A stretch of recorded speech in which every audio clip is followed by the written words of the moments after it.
جو ڈاکٹر حضرات ہیں نا جو یوٹیوب پہ ویڈیوز ڈالتے ہیں ان سے میں گزارش کروں گا اللہ کا واسطہ آپ اپنی میڈیکل ٹرمز کو نا دائیں بائیں رکھ کے آیا کرو اور بہت تمیز سے نا لوگوں کو آسان زبان میں لوگوں کی زبان میں آپ جو بات سمجھانا چاہتے ہیں سمجھایا کریں. میڈیکل ٹرمز انجینئروں کو نہیں پتا ہوتی, میکینک کو نہیں پتا ہوگی, علماء کو نہیں پتا ہوتی, وہ آپ کو پتا ہے تو اس کو تھوڑی دیر کے لیے سائڈ پہ رکھتے ہیں. اتنی زیادہ وہ بھرم مارے ہوتے ہیں, لوگ کہتے ہیں بہت پڑھا لکھا ہے بھائی, بہت ہی کوئی بڑی آیا سمجھ میں کیا آیا, کیا سمجھایا گیا, سمجھ میں تو ہمارے کچھ بھی نہیں آیا. یہ ثابت ہو گیا کہ یہ ڈاکٹر صاحب بہت زیادہ پڑھے لکھے ہیں. اچھا یہ بھی ثابت بعض دفعہ نہیں ہوتا, آپ کو لگ رہے ہوتے ہیں, وہ دوسرا ڈاکٹر سنے گا تو کہے گا بھائی یہ سوائے ٹرمز کے نا دائیں بائیں گھمانے کے کچھ بھی نہیں ہے. تو ٹرم سے متاثر نہ ہوا کریں. تو بعض دفعہ جو 2 نمبر ڈاکٹر ہوتا ہے نا وہ ٹرمز کا استعمال زیادہ کرتا ہے بھرم میں لینے کے لیے, وہ ٹرمز کا استعمال زیادہ کرتا ہے لوگوں پہ بھرم ڈالنے کے لیے. میں اکثر ایک واقعہ سناتا ہوں پھر میں اصل ٹاپک کی طرف آتا ہوں. آپ لوگ بولیں گے کیا مفتی صاحب کس سے لے کے بیٹھ گئے, جو ہمارا بیان تھا وہ رہ جائے گا. تو ایک قبلہ حکیم صاحب ہیں, یوٹیوب پہ آتے ہیں, وہ اتنی ٹرمز انگلش میں استعمال کرتے ہیں نا, لوگ کہتے ہیں پہلی دفعہ ہم نے کوئی انگلش بولتا ہوا حکیم دیکھا ہے بھائی, یہ تو بہت ہی کوئی ماہر حکیم ہے. حالانکہ میں نے دوسرے حکیموں سے بھی معلوم کروایا, ڈاکٹروں سے بھی, انہوں نے کہا نہ یہ ڈاکٹر ہے نہ یہ حکیم, لیکن ٹرمز ایسی یوز کر رہا ہے. او ہو بھائی وہی انگلش نا تھوڑا سا.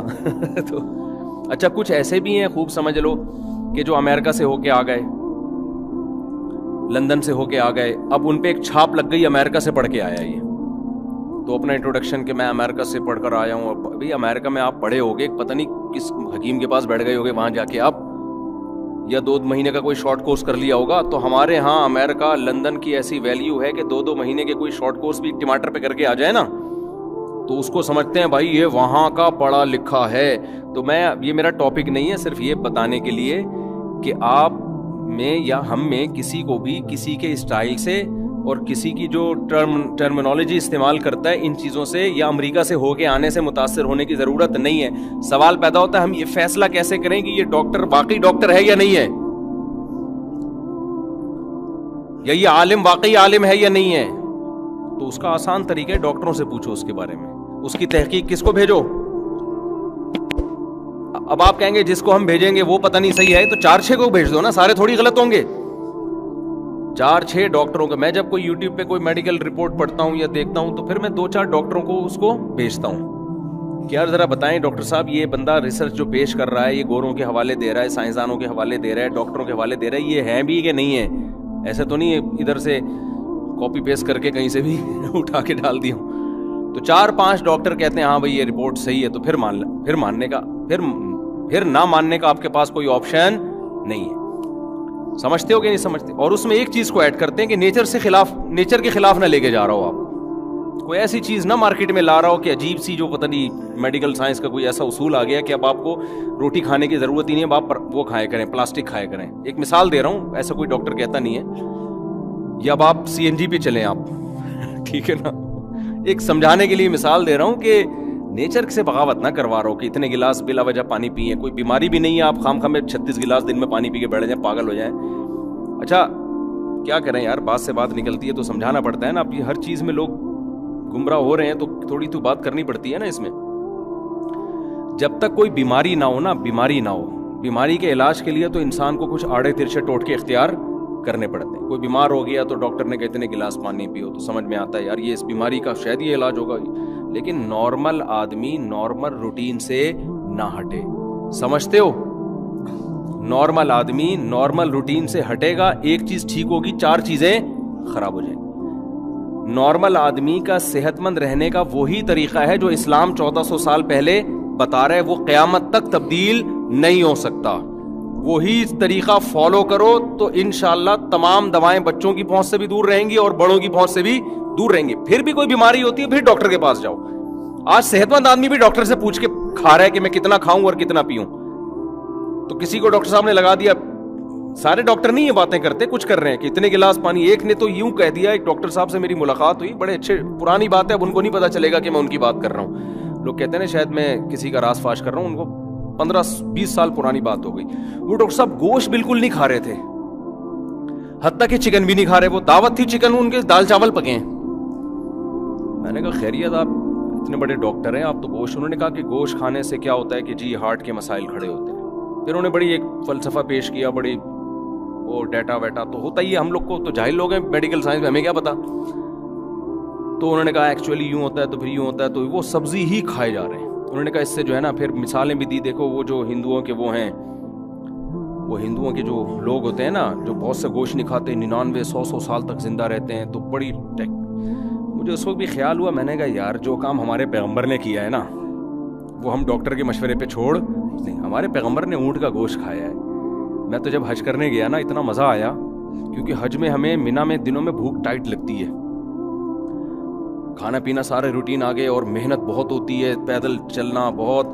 تو ہمارے گروپ میں ایک مولانا صاحب تھے, انہوں نے بیان کیا, بیان میں بتایا کہ یوم نہر میں رسول اللہ صلی اللہ علیہ وسلم, یہ حدیثیں تو ہم نے پڑھی ہوئی ہیں لیکن ظاہر ہے وہ بیان کے دوران انہوں نے اس حدیث کو ہائی لائٹ کیا. تو وہ حدیث تھی کہ نبی صلی اللہ علیہ وسلم نے یوم نہر کے دن جب تھک گئے نا, تھک جاتا ہے انسان مینا میں رمی سے فارغ ہو کر, تو آپ صلی اللہ علیہ وسلم نے آپ نے فرمایا کہ یہ یوم نہر ہے, یہ قربانی کا دن ہے, تو 100 اونٹ نہر کیا آپ نے.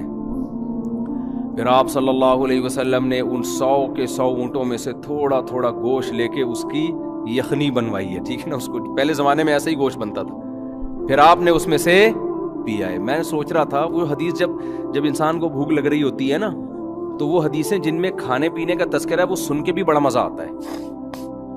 تو میں سوچ رہا تھا کہ کیسی آرگینک غذائیں تھیں اس دور میں, ہے بھائی, نہ وہ ڈالڈا ڈل رہا تھا اس میں, صحیح ہے نا, نہ کون سے ڈالڈا کو بیچارے کو بدنام نہیں کرنا چاہتا میں, جتنے بھی کوکنگ آئل ہیں کوئی بھی نہیں تھا, کسان اور کون سا آ رہا ہے, تلو اور پتہ نہیں کون سے, سیدھا اونٹ ہی کی چربی میں پکایا گیا اور آپ صلی اللہ علیہ وسلم نے تناول کیا.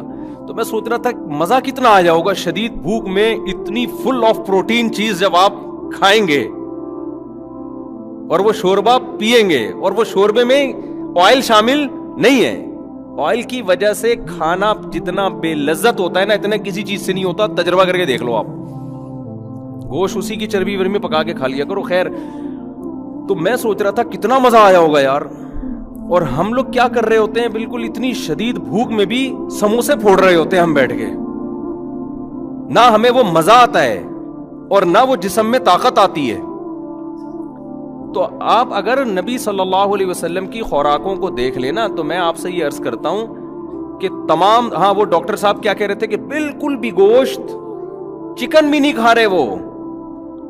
تو میں نے کہا ڈاکٹر صاحب کی اپنی تحقیق ہوگی, ہم تو کھائیں گے, ہم نے تو طبیعت سے پھوڑ دیا.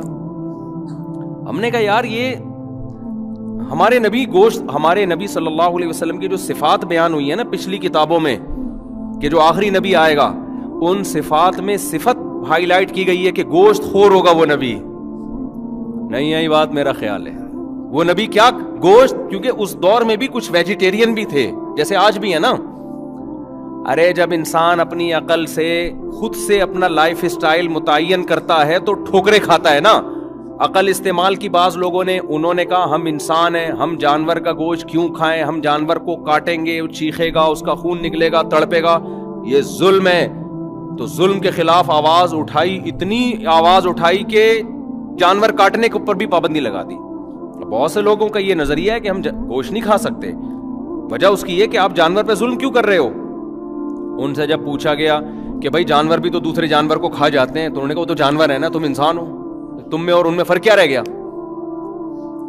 جب وحی کے بغیر آپ کھوپڑی استعمال کرتے ہو نا, پیغمبروں کی تعلیمات کے بغیر, تو کھوپڑی آپ کو کبھی بھی بیلنس راستہ نہیں بتاتی. وحی کے بغیر کھوپڑی استعمال کی نا, ہم تو وحی کے آگے ہتھیار ڈال دیتے ہیں. اللہ نے کہا کہ بکرا کاٹ کے کھا سکتے ہو, اللہ اس کو تکلیف ہوتی ہے, اللہ کہتے ہیں میں نے بنایا ہے نا, میں نے بنایا ہے, تمہارے لیے بنایا ہے, تو اس کو زندہ ہی اتنا عرصہ تمہارے کھانے کے لیے رکھا ہے, تو کاٹ کے کھا جاؤ اس کو, ٹھیک ہے نا. اس کا بہترین مصرف ہی ہے کہ یہ کھانے کے لیے بنائے, تمہارے لیے پوری کائنات مسخر کی ہے. کچھ جانور حرام کر دیے, ان میں بھی بڑی حکمت ہے. تو اب انہوں نے کیا سوچا, جو ویجیٹیرین ہیں, انہوں نے کہا کہ بھائی یہ تو گوشت تو ہم جانور کاٹتے ہیں, تڑپتا ہے, پھر یوں ہوتا ہے, پھر یوں ہوتا ہے, تو یہ تو ظلم ہے. تو ان کو بتایا کہ شیر بھی تو حملہ کرتا ہے نا, وہ بھی کھاتا ہے, گوشت خور جانور ہے. تو انہوں نے کہا بھائی وہ تو شیر ہے نا, اس کے پاس تو عقل نہیں ہے, تو وہ تو جانور ہے نا, تم تو انسان ہو نا. تم جب سبزی پہ گزارا کر سکتے ہو تو پھر تم گوشت کیوں کھاتے ہو؟ عقل کا غلط استعمال کیا اور گوشت جیسی مرغوب چیز سے انسان کو محروم کر دیا۔ کچھ لوگوں نے کیا کیا، انہوں نے کہا نہیں یہ تو نیچر ہے، گوشت انسان کی نیچرل خوراک کا ایک حصہ ہے۔ انہوں نے عقل کا غلط استعمال کیا، انہوں نے کیا کیا کہ اتنا ظلم جانوروں پہ۔ ابھی چائنا کی ایک ویڈیو آئی تھی یار، مجھے تو بددعائیں نکلی ہے اس شخص کے لیے۔ کتے کو پکڑ کے آگ میں لٹکا دیا۔ دیکھو آپ تھوڑی دیر کے لیے آگ کے قریب اپنی انگلی لے کے جاؤ، آگ سے زیادہ تکلیف دہ دنیا میں کوئی چیز نہیں ہے۔ تبھی تو اللہ نے آخرت میں نافرمانوں کے لیے آگ کا عذاب رکھا ہے، اس سے زیادہ تکلیف ہوتی نہیں کسی چیز سے۔ تو آپ تھوڑی دیر کے لیے، اور کتے کو اٹھا کے کیا کرتے ہیں، لٹکا دیا زندہ اور نیچے سے آگ جلا دی۔ کیا مار کے کر دو یار، یہ کام تو مار کے کر دو آپ۔ یعنی ایسے گوشت خور بنے کہ کتے اور گائے کا فرق ختم کر دیا، لال بیگ بھی کھائے جا رہے ہیں۔ اور جانور، ایک فریق نے کیا کیا، جانور پر اتنا رحم کہ جانور کھاؤ ہی نہیں، اور دوسرے فریق نے کیا کیا کہ جانور پر رحم ہی نہیں کرتے۔ وہ زندہ کتا چائنا میں اور کوریا میں زندہ کتا جلتی ہوئی کڑھائی میں ڈالا جاتا ہے، زندہ کتا۔ آپ اندازہ لگاؤ یار، زندہ مرغے ڈال دیے جاتے ہیں۔ ہم جب مرغا ذبح کرتے ہیں نا، پہلے جان نکالتے ہیں اس کی، پھر اس کو آگ کہیں بھی گرم پانی میں ڈالیں یا کچھ بھی کریں، لیکن آپ یوٹیوب پہ ویڈیوز دیکھ سکتے ہیں، زندہ مرغا اٹھا کے کڑھائی میں ڈال دیا، پھر وہ نکالا اس کو، وہ زندہ ہے، تڑپ رہا ہے، اس کے بال نکال رہے ہیں جی، اب گرم ہو گیا نا تو اب بال نکلیں گے اس کے، اب اس کی کھال ادھیڑ رہے ہیں، زندہ تڑپتے ہوئے کی۔ تو یہ بھی انتہا کیوں ہے؟ یہ بھی وحی کی پیغمبر کو فالو نہ کرنے کا نتیجہ ہے یہ۔ اور یہ بات خوب اچھی طرح ذہن میں رکھیں، اسلام نے جو حلال جانوروں کو کاٹ کے کھانے کا حکم دیا نا، اس میں ایک بہت بڑی حکمت، بہت ساری حکمتیں ہیں، پھر کریں گے انشاءاللہ اس میں، اچھا کروں گا انشاءاللہ، ٹھیک ہے۔ تو اسلام نے جو یہ حکمت بتائی ہے نا، بہت ساری حکمتیں، ایک بڑی حکمت یہ بھی ہے کہ دیکھو یہ بھی جانوروں پہ رحم ہے۔ جتنے حلال جانور ہیں نا، حلال جانور، جب آپ ان کو ذبح کرتے ہو، حلال جانوروں میں شعور بہت کم ہے۔ ہم بقرعید میں دیکھتے ہیں ایک گائے کٹ رہی ہے، دوسری اس کے کھڑی ہوئی دم لائف کو انجوائے کر رہی ہوگی، اس کو پتہ ہی نہیں کہ میری بہن کے ساتھ کیا ہو رہا ہے، اس میں خوف پیدا نہیں ہوتا۔ کبھی کبھار کوئی بدک جائے وہ شور شرابے کی وجہ سے، یہاں دیکھ لو آپ، اجتماعی قربانیاں ہوتی ہیں، ایک گائے کاٹ رہے ہیں، وہ دوسری لائف کو کیا کر رہی ہے، دم ہلا رہی ہے۔ دور سے دیکھا حسینائیں بال سکھا رہی ہیں، قریب جا کے دیکھا بھینسیں دم ہلا رہی ہیں، صحیح ہے نا۔ ٹھرکی لوگ جو ہے نا، ان کو کہیں بھی کوئی چیز ہلتی بھی نظر آئے نا، پہنچ جاتے ہیں کہ شاید کچھ حسینائیں ہیں، پتہ چلے تو بھینسیں تھی جو کیا کر رہی تھیں، دم ہلا رہی تھیں۔ تو بھینس کٹ رہی ہوگی، اس کے قریب کھڑی ہوئی بھینس کیا کر رہی ہوگی؟ جانور پہ وحشت نہیں ہوتی حلال جانوروں میں۔ بکرا کاٹ رہے ہو، ساتھ میں بکرا کھڑا ہوا ہوگا، اس کو پتہ ہی نہیں کہ کیا ہو رہا ہے، کیونکہ وہ بہت زیادہ ذہین نہیں ہوتے، ان میں خوف نہیں پیدا ہوتا۔ جب تک گلے پہ چھری چل کے کٹ کے خون نکلنا نہیں شروع ہو جاتا، ان کو تکلیف نہیں ہوتی۔ لیکن جو حرام جانور ہیں، ان میں اللہ نے شعور اکثر میں شعور بہت زیادہ دیا ہے۔ آپ ایک کتے کو قتل کرو گے نا، دوسرا خوف سے پاگل ہونا شروع ہو جائے گا۔ آپ دیکھ لو یوٹیوب پہ ویڈیوز دیکھو، چائنا میں ایک کتے کو مار رہے ہیں، دوسرا زمین پہ جھک جھک کے دم ہلا کے گویا یہ رحم کی اپیل کر رہا ہوتا ہے کہ خدا کے لیے میرے ساتھ یہ سلوک مت کرو۔ اس پہ ترس آ رہا ہوتا ہے آپ کو، وہ ترس آ رہا ہوتا ہے کہ کیا کر رہے ہو۔ جو بندر کھاتے ہیں، آپ ویڈیوز دیکھ لو، اب تو یوٹیوب پہ سب کچھ پڑا ہوا ہے، بندر کا مغز کھایا جاتا ہے نا، جو بندر کو پکڑ کے لاتے ہیں، بندر کیسے بھاگنے کی کوشش کر رہا ہوتا ہے، انسان کو اس پہ ترس آتا ہے، انسان کو ترس آتا ہے کہ اس کو پتہ چل گیا کہ میرے ساتھ کیا ہونے والا ہے۔ وہ ذہین جانور ہے نا بندر۔ اس وقت انسان کہتا ہے اللہ تیری کتنی بڑی رحمت ہے جانوروں پر، اسلام جانوروں پر بھی بہت بڑی رحمت ہے کہ وہ جانور جو انتہائی ذہین ہے، جن کو اندازہ ہو جاتا ہے کیا ہونے والا ہے، ان کو مارنے کی بھی اسلام نے اجازت نہیں دی ہے۔ اس کو پہلے سے ترس آئے گا آپ کو۔ آپ بندروں کی ویڈیوز دیکھ لو جن کو کاٹنے کے لیے لے کے جا رہے ہیں، ایسا تڑپ رہا ہے نا، ایسا بھاگنے کی کوشش کر رہا ہے۔ گائے تو ہمارے یہاں قربان گاہ میں جا رہی ہوتی ہے، وہ سمجھ رہی ہوتی ہے کہ لائف میں کیا، میں پکنک پہ جا رہی ہوں، میں اس کو لٹاؤ گے بھی نا تو بھی اس کو نہیں پتا چلتا کہ میرے ساتھ کیا ہونے والا ہے۔ وہ ٹانگیں تو مارے گی، ظاہر ہے وہ تو رسیاں بندھی ہوئی ہیں اس کی، مرغے کو آپ کاٹو, ہم تو کاٹتے ہیں نا کبھی ذبح کر کے کھاتے ہیں, تو دوسرا مرغا کھڑا ہوا ہوگا, وہ مرغیوں کے چکر میں لگا ہوا ہوگا, اس کو پتہ نہیں ابے بھائی تو بھی ابھی آنے والا ہے. آپ کو اگر کوئی کہہ دے کہ پھانسی کے پھندے پہ لٹکنا ہے, آپ شادیوں کے چکر میں پڑو گے؟ ہے بھائی, ابھی آپ نے چھری کے نیچے آنا ہے, کتنی حسین لیلائیں گزر رہی ہوں, آپ بولو گے بھائی میری جان بچاؤ, میرے بھائی لیٹا ہوا ہے. مرغے کو آپ کاٹ رہے ہو, ایک کاٹا, دوسرا کاٹا, تیسرا کاٹا, چوتھے مرغے کو سمجھ جانا چاہیے نا اب کس کا نمبر آئے گا, میرا. بالکل لفٹ نہیں کرائے گا آپ, حتیٰ کہ آپ چھری گلے پہ رکھ کے تھوڑی سی چلا کے چھوڑو گے, فوراً مرغیوں کے پیچھے بھاگے گا وہ, اس میں خوف پیدا نہیں ہوتا. ہاں ایک چیز ہوتی ہے کہ مرغی کو آپ لٹا کے نا اس کے اوپر تنکا رکھ دو, وہ آرام سے پڑی رہے گی, لیکن وہ نفسیاتی اس پہ ایک وہ ہوتا ہے کہ پتہ نہیں کیا ہو رہا ہے, لیکن وہ اس کو وہ موت کا خوف نہیں ہوتا. لیکن آپ کتوں میں اگر ایک کو مارو گے نا, دوسرے کو اندازہ ہو جائے گا میرے ساتھ غلط ہونے والا ہے. ایک کو آپ کڑھائی پہ پھینکو گے, دوسرے کو اندازہ, وہ رحم کی اپیل کر رہا ہوتا ہے, رحم کی اپیل کر رہا ہوتا ہے کہ خدا کے لیے میرے ساتھ یہ ظلم مت کرو. یہ بھی اسلام کی ایک رحمت ہے. تو دیکھو بیلنس ہے نا اسلام میں. بعض ہندوؤں نے کیا کیا کہ گوشت سے ہی انسان کو محروم کر دیا, بعض نے کیا کیا, جو گوشت خور ہیں انہوں نے انسان پر, جانوروں پر ایسا ظلم کرنا شروع کر دیا کہ ذبح کیے بغیر ہی بس کڑھائی میں زندہ ڈال دو.